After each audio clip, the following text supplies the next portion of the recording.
Olá pessoal, sejam bem-vindos ao meu canal Resenhas com PH. Eu sou o Rafael PH e a análise de hoje vai ser uma resenha casada, né? Porque vai ser a análise e recomendação da série Gerente Noturno, que é o The Night Manager, que é baseado no livro do John Le Carré, ou John Le Carré, que é o escritor que fez O Jardineiro Fiel, O Alfaiate do Panamá, Tinker Tailor Sailor, né, o espião que sabia demais. Então, assim, ele é um cara que ele é mestre da espionagem. Até mais que o Ian Fleming, que fez o James Bond. Porque o Ian Fleming, ele, né, o James Bond, ele é o pior espião possível, né? Porque todo mundo sabe quem ele é e tudo mais, né? O John Le Carré, ele escreve, ele cria espiões muito mais assim, como que eu posso dizer, analógicos, muito mais pé no chão, sabe? Ele escreveu muito sobre a Guerra Fria, o período da Guerra Fria, que era ali Estados Unidos, Rússia e tinha um pouco da Inglaterra. Então era muito coisa de tipo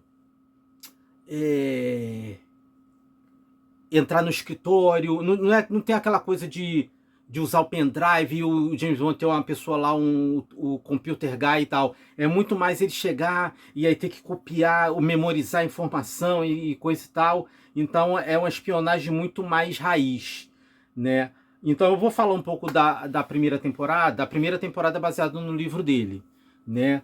Foi dirigida pela... A primeira temporada toda foi dirigida pela Suzanne Bier, ela foi indicada ao Oscar. O filme dela na época foi indicado ao Oscar, na época não, bem antes, que é o Depois do Casamento, né, com Mads Mikkelsen, que é um drama assim punk, né? Então ela é uma diretora mais, né, art house, mais drama.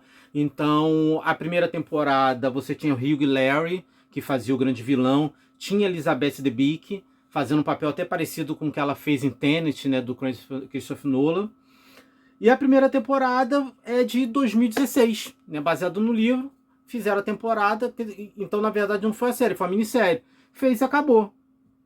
E agora, 10 anos depois, bateu aquela coisa deles, fala assim, pô, vamos vamos fazer uma outra temporada, né? O criador, né, o David Farr, que é um produtor, roteirista, né, tem muitas séries assim que ele produziu, ele teve a ideia assim, pô, ele pensou, pô, e aí o John Le Carré morreu. Aí ele falou assim, pô, né, aí foi mais ou menos, segundo ele teve a ideia de fazer uma nova temporada na noite ou na noite anterior da morte do John Le Carré. E aí ele pensou assim, pô, vamos honrar a memória dele e tudo mais. Na primeira temporada, né, o nosso... E aí também é aquela coisa, eu até esqueci, né, porque você tem o personagem, o ator principal é o nosso Tom Hiddleston, que fez o Loki, né? Ele é famoso pelo Loki. Loki, irmão do Thor, né? Teve até a série de TV. Na primeira temporada, ele interpreta esse personagem Jonathan Pine, que ele foi um ex-soldado, ele chegou né? Ele tem esse background como soldado e tal, mas ele trabalha lá nesse hotel como gerente noturno. E assim, ele não tem nada a ver de espionagem, mas aí o MI6 meio que aborda ele e fala assim, ó, a gente quer que você se aproxime desse cara, e tipo assim, eu sei que você tá meio... Porque ele é aquele tipo de britânico que ele tá meio expatriado, né? Tipo assim, aquela pessoa que tá fugindo de algo, deve algo, entendeu? Então, a Olivia Colman, né, que até na época, também a Olivia Colman na época nem era tão... Hoje em dia ela já está muito mais famosa. Aborda ele e fala assim, você vai ajudar a gente, entendeu? Ou então a gente... Manda aquelas coisas assim, ou você ajuda ou a gente te ferra. E aí ele se insere na vida do Hugh Laurie, que é um tipo mercador, um traficante de armas e tudo mais. A primeira temporada é muito boa, porque é aquele suspense, é como eu falei, aquele suspense a tensão toda é porque ele está infiltrado, então ele está undercover. Então então a pressão toda é aquela pressão moral, né? De tipo assim, dele provar pro cara que ele é mal igual o cara, ou que ele é amigo do cara, então ele tem que fazer coisas questionáveis. E aí, obviamente, tem aquela tensão sexual, porque ele quer salvar a Elizabeth, o personagem da Elizabeth Debicki, né? Então fica toda essa tensão muito bem construída, né? Eu aconselho muito você a ver. Obviamente, o Jardineiro Fiel é um tipo diferente, que é um pouco mais de drama, mas o Alfaiate do Panamá, por exemplo, tem toda essa coisa, né, da manipulação, e sabe, e é tudo manual, né? É muito interessante por causa disso. Então, Jardineiro Fiel, a primeira temporada, eu lembro que na época né, até falei, conversando, postando em fóruns, como a Suzanne Bayer poderia dirigir um filme de James Bond. O Tom Hiddleston, até na época, ele foi cogitado, né, para substituir o Daniel Craig, porque o personagem dele tem essa coisa do Bond, mas não, ela tem a coisa do Bond mais de se vestir bem, e o visual, assim, de Mônaco, Grécia, Veneza, essa coisa toda europeia, né, mediterrânea. E aí essa segunda temporada, né, vai estrear dia 11 de janeiro na Amazon. A primeira temporada está disponível na Amazon. Eu não vi a temporada toda, eles só disponibilizaram alguns episódios, mas a segunda temporada já começa com outra vibe, né? E aí ele já está inserido na organização, faz parte dessa organização chamada Night Owls, né? Que Owls é coruja noturna, então é uma organização, um braço da organização só de para ficar tipo de observação. Então eles não são agentes de campo. Só que aí você tem esse personagem, aí eles tentaram fazer essa conexão com a primeira temporada, que você tem a Camila Morrone, né? Que ela é uma personagem ali que trabalha com importação e exportação, e você tem o Diego Calva. E aí o personagem do Diego Calva, que é o Ted dos Santos, o Jonathan Pine meio que reconhece ele, uma conexão, de repente, com o personagem do Hugh Laurie, né? E aí ele resolve investigar por conta própria, ele entra em campo sem ser agente de campo. Então o primeiro episódio já tem ali uma grande situação de morte e tudo mais. Essa segunda temporada, ela abraça um pouco mais porque na primeira temporada, o Jonathan Pine, ele era... Porque o Ian Fleming, ele faz muito isso de, tipo assim, dos espiões, manipularem pessoas comuns, né? Por exemplo, tem um filme também com... Tem um filme também com o Ian McGregor, que é o Nosso Traidor Fiel, que também é baseado no livro dele. Então ele faz muito essa coisa, né? O Alfaiate do Panamá, por exemplo, tem o Pierce Brosnan e tudo mais. É muito essa coisa de pessoas manipulando pessoas comuns, porque os espiões britânicos, eles faziam muito isso. Não só os espiões britânicos, os russos, eles faziam muito isso, de ter um asset, né? Que ter um operador, ter uma pessoa. Então, em vez de, por exemplo, eu não vou investigar aquela pessoa, eu vou na organização daquela pessoa, tipo no hotel, pegar a pessoa assim mais maleável, mais manipulável, e vou chantagear aquela pessoa para ser meus olhos ali.